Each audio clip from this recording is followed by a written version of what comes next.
Shalom Ouvracha. Alors je fais une petite vidéo qui sort du cadre des cours de d'habitude pour parler du moment, la période dans laquelle nous nous trouvons qui s'appelle Shovavim. Qu'est-ce que c'est que Shovavim? Déjà, d'où vient ce nom? Shovavim, c'est les initiales des parachiotes qui commencent depuis la parashat Shemot et qui se terminent par la parashat Mishpatim.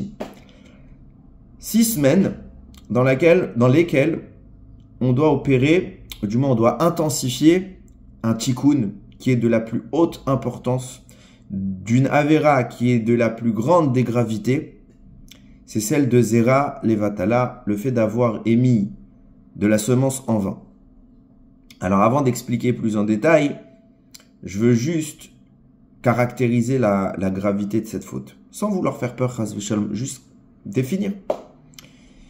Il faut comprendre que la semence est ce qui est à la base de la conception. Et donc c'est un potentiel intense de vie. C'est un cadeau extraordinaire que Dieu donne à la vie dans ce monde. Les créatures qui sont capables de se reproduire ont une association particulière avec Akadosh Baruch Hu, puisque elles participent à la Briat Haolam. Et donc elles manipulent des sources célestes qui sont extrêmement puissantes pour générer la vie. Et plus la vie en question est sainte, plus les forces pour la mettre en action, pour la faire descendre dans ce monde, sont grandes. Donc, celui qui est détenteur d'une Neshama, le Am Israël, qui doit faire descendre une Neshama, une source de vie qui vient d'extrêmement haut, qui est extrêmement proche d'Hachem, a le potentiel de manipuler des notions extrêmement nobles, raffinées et délicates. Quand on utilise ces sources de vie, ce flux extrêmement puissant, et j'insiste sur la puissance de cette énergie, pour le bien, pour donner la vie, ou pour accomplir une mitzvah, alors c'est très bien. On est les associés du maître du monde. Je ne sais pas si on réalise la ma'ala de ce que cela représente.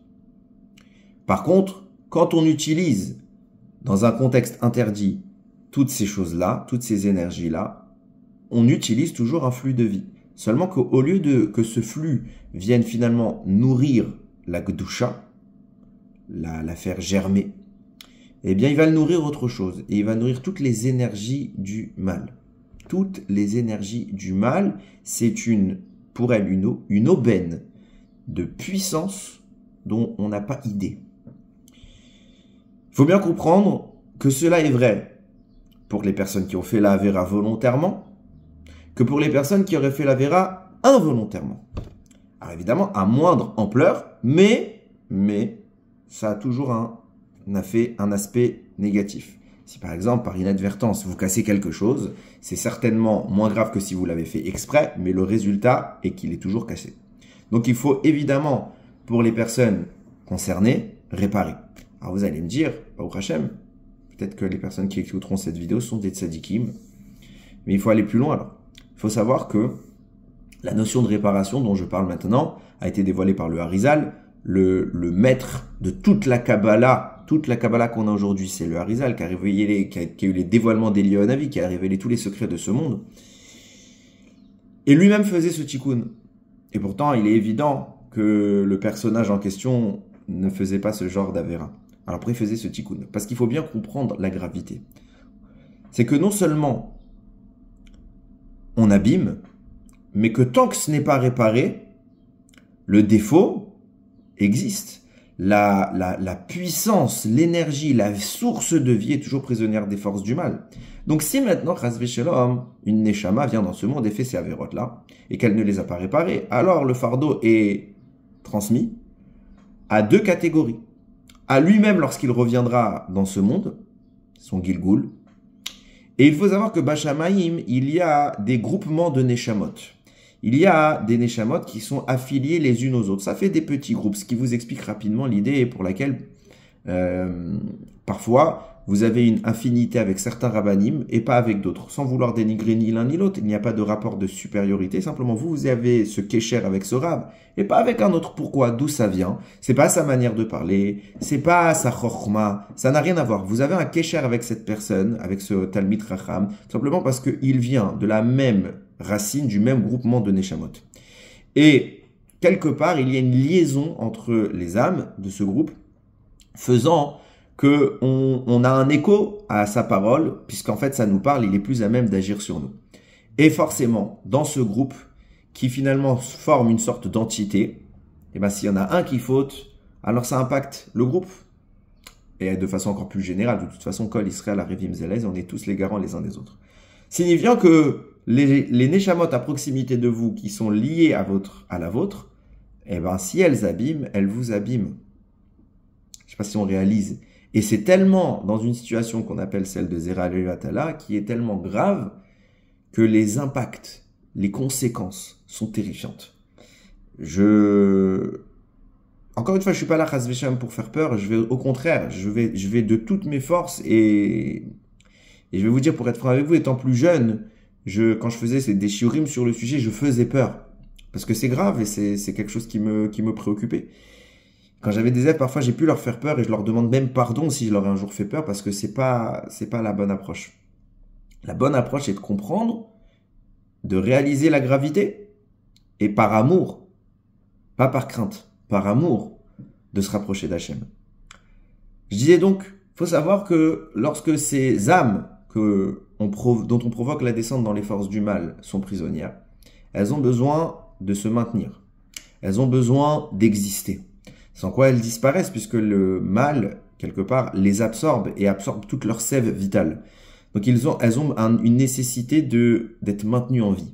Et elles viennent quelque part réclamer une parnassa. Eh bien sachez que vous êtes censé leur donner cette parnassa. De même que quand vous avez des enfants, vous les nourrissez. Eh bien sachez que également, vous êtes censé nourrir cette dimension de la vie que vous avez pervertie et salie. C'est pourquoi, eh ben, elles vont puiser dans votre stock de parnassa, la parnassa qui leur revient. Au lieu de donner cet argent que vous auriez dû avoir si vous aviez eu un fils ou une fille, eh ben, c'est eux qui le prennent. Et il ne faut pas se dire que dans une émission de semences, il y a tellement de potentiel de vie qu'il n'y a qu'un seul qui pouvait émerger, donc ça représente qu'une neshama. Non. Ce potentiel-là, tant qu'il n'a pas été sélectionné par Akadosh Baruch Hu, il est intégral pour chacune des gouttes des spermatozoïdes qui est émis à ce moment-là. Une autre possibilité, pour vous dire jusqu'où les ramifications sont grandes. Lors d'une union permise avec son épouse, le Harizal précise que lorsque la semence est émise, il faut être sûr que toute la semence a été émise, évacuée de chez l'homme vers la femme, pour être sûr de ne pas avoir fait Zera Levatala. Ce qui signifie que si Chas V'Shalom, excusez-moi de rentrer dans des sujets pudiques, si Chas V'Shalom, le mari se retire en ayant encore quelques gouttes qui vont couler, mais cette fois, non pas de façon permise, mais à l'extérieur de son épouse, c'est assimilé à Zera Levatala. C'est pour ça qu'il faut attendre à ce moment-là et seulement ensuite s'assurer de ne pas avoir fait Zera Levatala. Donc pourquoi je dis tout ça? Pour dire qu'en réalité, qu'on le veuille ou non, on est tous impactés, que ce soit volontairement, que ce soit involontairement, que ce soit par ignorance de ce que je viens d'expliquer, que ce soit par les neshamot qui nous concernent, que ce soit dans une vie antérieure, on a un risque terrifiant d'avoir un lien dangereux avec le mal et qui nous enlève de ce monde énormément de choses. Non seulement je viens de parler de la parnassa, attention, ne voyez pas dans mes mots une formule magique que celui qui n'a pas la parnassa, c'est parce qu'il a fait cette avéra. Chas v'shalom, jamais je n'ai dit ça, je ne suis pas prophète, personne n'est prophète, seul Hachem sait. Mais quelqu'un qui a fait ça, c'est sûr qu'il perd un pourcentage de sa parnassa. Et donc ne croyez pas qu'en réparant, vous allez subitement tous devenir riches. C'est faux, archi faux. Ce n'est pas mon propos. Je dis juste que vous allez récupérer le potentiel, le pourcentage que vous aurez perdu. Ça joue dans le shalom bayit. Ça joue dans l'aspect le plus important de la vie, le lien qu'on a avec Hachem. Le lien qu'on a. Il y a des gens, on peut leur parler, ils n'ont pas cet argacha, ce sentiment, cette flamme qui vibre en eux. Elle est éteinte. Et il faut la rallumer. Donc on doit faire un tikkun. Ce tikkun, c'est celui de la tchouva, qui est l'essentiel de la manœuvre, suivi d'une réparation complexe. Pourquoi maintenant Shovavim? Je reviens à cette période. Eh bien, il faut savoir que c'est exactement ce qui s'est passé en Mitzrayim quand on était en Égypte. Et puisque les parachutes dont on parlent depuis l'entrée en Égypte au début de Shemot, le début de l'exil, jusqu'à la sortie d'Ibn Israël, la traversée de la mer, le don de la Torah et les lois dans Mishpatim. C'est pour ça que c'est ces parachutes-là qui sont cernés par ce moment. Qu'est-ce qui a amené à ce lien entre ces parachiotes et l'Égypte, c'est que c'est ce qui se passe en Égypte. C'est que nous révèle le Harizal, que Adam Arishon, pendant 130 années, et on en a pu en parler pour ceux qui écoutent les Shurim, 130 années, il s'est séparé de sa femme, pensant que ce n'était pas une bonne chose de continuer d'avoir des enfants quand on les voyait mourir, puisque Caïn a tué Evel, etc. Donc il s'est séparé de sa femme. Et même Adam Arishon, dans sa pureté, dans son lien énorme avec Hachem, le fait qu'il n'ait pas eu d'union pendant tout ce temps, il a perdu involontairement des gouttes de semences qui ont été récupérées par les forces du mal pendant 130 ans, qui ont nourri les forces du mal, qui sont la source du plus grand des exils de l'histoire, celui de l'Égypte. C'est pour ça que Moshe va naître quand sa mère a 130 ans. Moshe va venir pour réparer, terminer. Moshe sort le peuple juif quand il a 80 ans, 130 ans. Sa mère, elle avait à la naissance, c'était les débuts de l'exil, plus 80 ans, ça nous fait bien les 210 ans que nous avons passé en exil. Du coup, pendant cette période, nous dit le Harizal, toute l'année, il faut réparer, c'est très bien. Mais pendant cette période, la capacité de réparation est démultipliée, puisque c'est le moment qu'Akadosh Baruch Hu nous témoigne, pour lequel il a choisi lui-même d'extraire les énergies perdues de la semence d'Adam, pour les ramener vers la Gdusha. Nous-mêmes, en sortant d'Égypte, on a vidé l'Égypte de toutes les forces qu'elle nous avait dérobées et qui a alimenté son existence de pays le plus puissant. Il s'est effondré parce que nous sommes devenus à ce moment-là le peuple ressuscité qui a pu récupérer tout son plein potentiel. Et donc, on a reçu la Torah. Donc, c'est un moment particulièrement propice pour réparer. Vu la gravité de ce que cette Avéra a engendré, il faut quelque part se mortifier. Évidemment, encore une fois, tchouva, limud Torah, tfila, tzedaka, tout ça c'est la base. C'est le premier shlav sans lequel rien n'a de valeur. Mais une fois qu'on arrive plus haut, alors on s'améliore encore, on raffine. Et on doit à ce moment-là enlever la trace de cette avéra. Quand on enlève la trace de cette avéra, il faut, et là j'en demande des sujets kabbalistiques que je ne vais pas définir, je vais juste expliquer la klalout. Il faut intervenir à l'endroit où on a abîmé. En fonction de l'endroit où on a abîmé, nous dit le Harizal, les shemot, les noms divins d'Akadosh Baruch Hu vont quelque part se dissocier, et c'est ce qui traduit une séparation des sphères célestes. Et dans ces sphères célestes, puisqu'elles sont séparées, alors le Shefa ne descend plus sur terre comme il devrait le faire. En fonction de l'endroit, le Harizal va nous expliquer le nombre de jeûnes qui sont nécessaires, puisque c'est comme ça, par le jeûne, qu'on répare.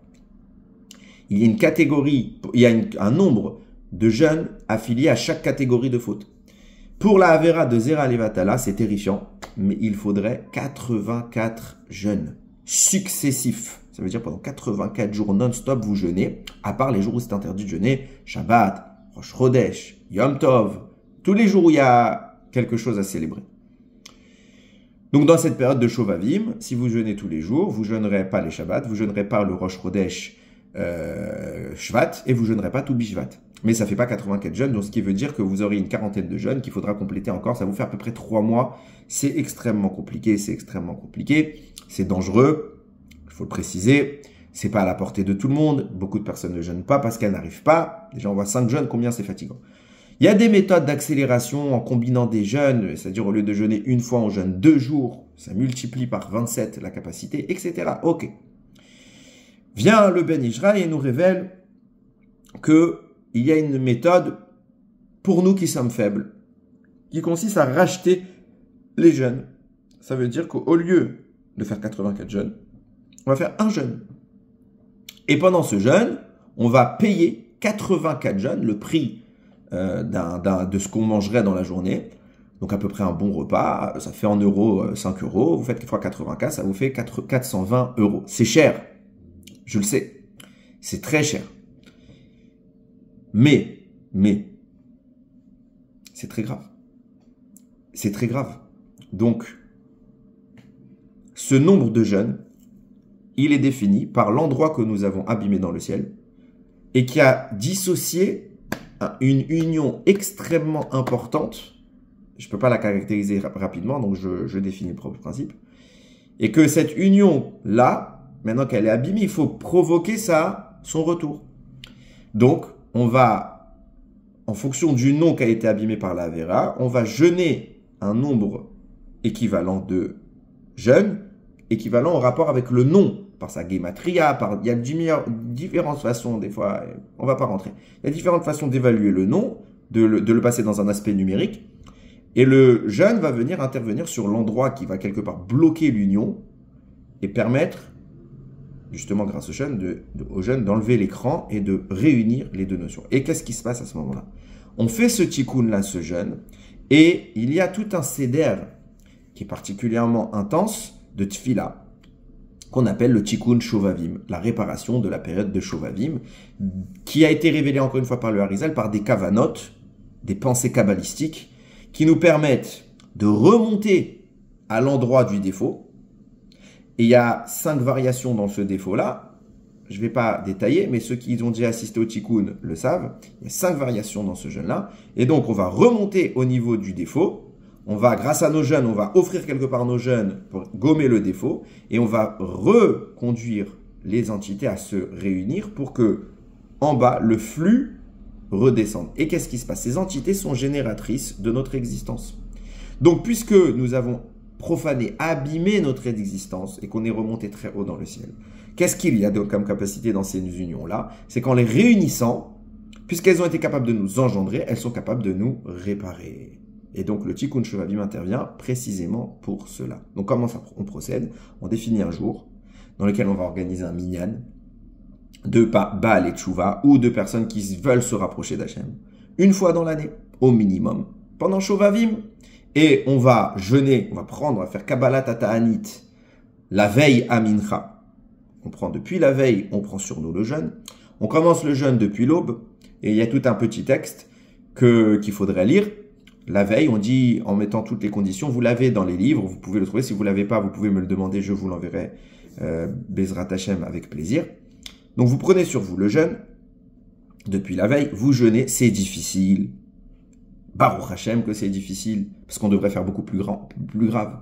Et vous rachetez au moment du tikkun, vous allez racheter justement ces 84 jeûnes que vous allez utiliser pour reconstituer. Donc, Bezrat Hashem, grâce à ça, et il y en a qui le font qu'une fois dans leur vie, il y en a qui le font jamais, c'est malheureux. Il y en a qui le font une fois. Normalement, c'est bien de le faire tous les ans, une fois dans l'année, à Shovavim, au moins une fois. On se réunit et on cherche un Talmid Chacham, un Mekoubal, qui sera à même de le faire avec les kavanot, évidemment. Alors, maintenant, je précise ça pourquoi. Bezrat Hashem, je vais organiser avec les kavanot nécessaires, etc., ce jeudi qui arrive, donc le jeudi, je sais pas quel jeudi on sera, je l'écrirai, Bezrat Hashem. Je sais même pas quelle date on est. On est donc c'est dans 6 jours, Bezrat Hashem, dans 7 jours, ok, à la date de cette vidéo, jeudi qui arrive. Je vais organiser dans la synagogue où je prie un minyan, Bezrat Hashem, j'espère pouvoir y arriver. 2 personnes qui vont faire ce tikkun, et Bezrat Hashem, on essayera de réparer ce que notre Neshama doit réparer. Maintenant, pourquoi je fais cette petite vidéo? Pour inciter un maximum de personnes, je parle aux hommes évidemment, à assister à un tikkun de la sorte.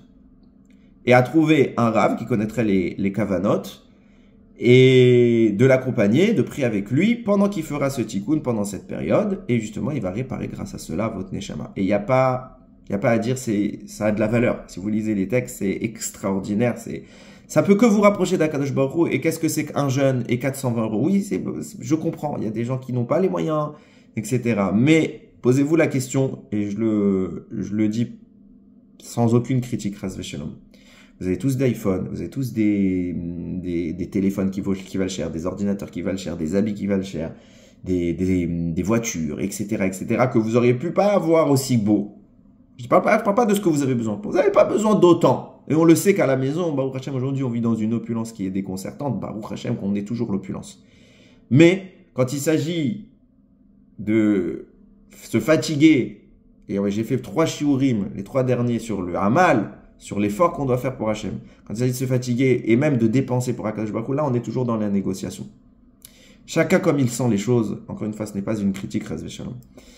Donc, participez à ce tikkun. Trouvez, où que vous soyez, un vrai Mekoubal capable de le faire et participez avec lui. Il y en a en France, il y en a encore plus en Israël, il y a tout ce qu'il faut, Baruch Hashem. Il n'y a pas mieux que d'être physiquement présent, de s'associer, même si vous ne connaissez pas vous-même les kavanot, alors c'est pas grave. Le Rav, il vous associe au Rav et lui fera le travail pour vous. Maintenant, je parle bien d'une personne maintenant qui ne pourra pas assister.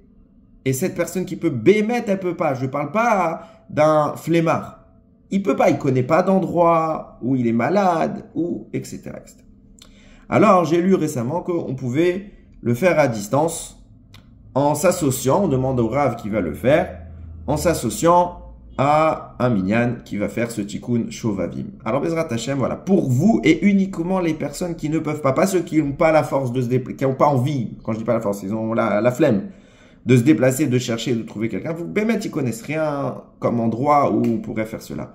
Alors, Bezrat Hashem, ce jeudi, je réaliserai dans le minyan où je vais prier, il y aura la capacité de faire ce tikkun, Bezrat Hashem.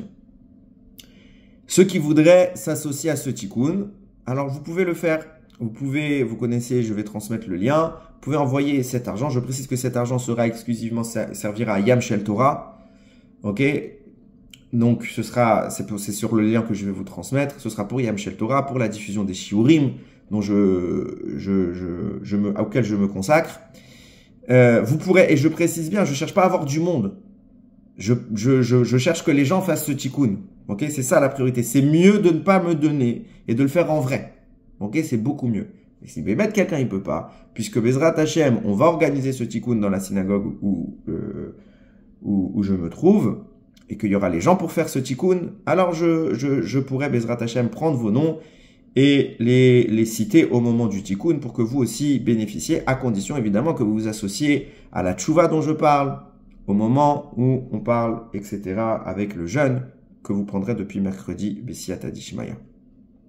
Donc je vous transmets le lien, je vous incite ne serait-ce qu'à écouter cette vidéo, au moins à prendre conscience de la gravité, à le faire une fois par an, c'est pas grand chose une journée dans sa vie, c'est pas grand chose 420 € dans l'année, je comprends que ce soit difficile, etc. Mais faites-le en vrai, c'est pas pour que ce soit pour l'association, faites-le en vrai, Bémen, c'est mieux. Si vous pouvez pas mamage, alors vous vous rabattrez au plan, pas B, C, D, le dernier plan de tous les derniers plans, rabattez-vous sur cette possibilité dont je vous parle. Et Bezrat Hashem, que Akadosh Baruch Hu, il a gré notre tchouva, qu'on puisse réparer, vider le mal de ce qui nous a volé, retrouver toute la gdusha de notre neshama, toute la gdusha du lien qu'on a avec Akadosh Baruch Hu, pour que très vite on monte dans le ciel, dans les plus hautes sphères, qu'on active ce shefa, qu'il descende sur terre, qu'il soit pour nous une aura de bracha, une aura de gdusha, et que Bimerabi Amenu cela nous conduise au tikkun ultime qui nous amènera à Mashiach. Baruch Adonai Leolam. Amen ve Amen.